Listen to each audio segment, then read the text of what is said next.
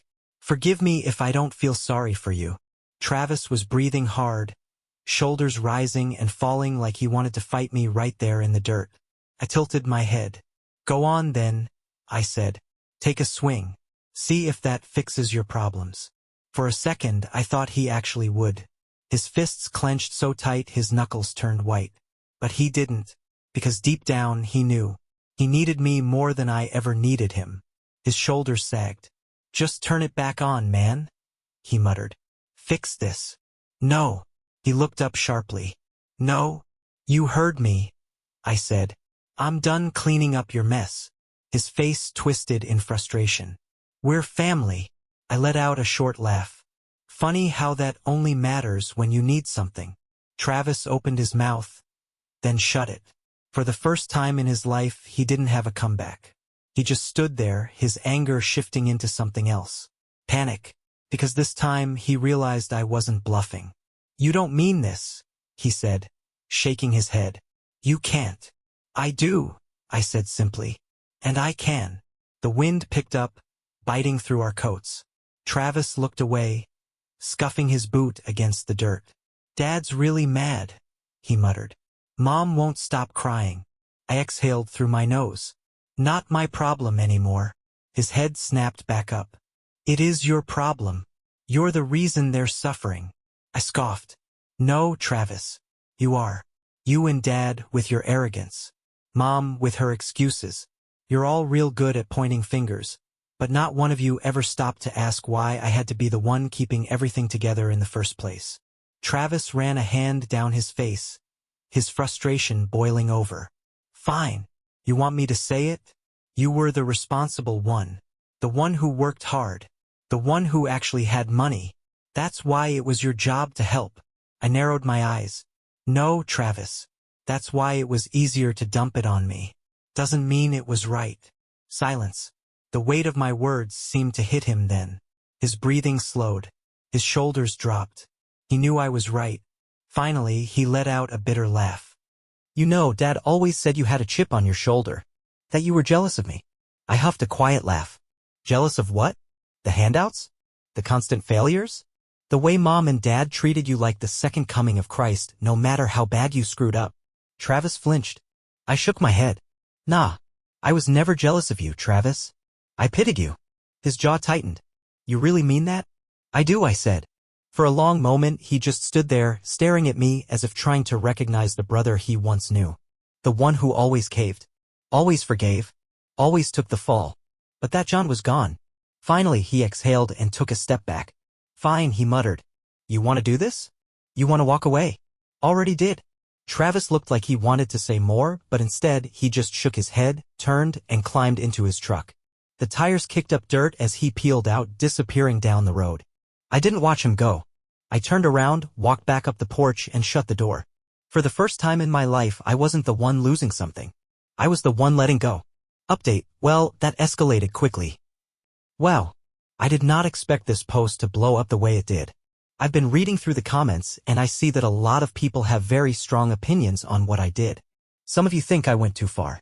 Some think I did exactly what needed to be done.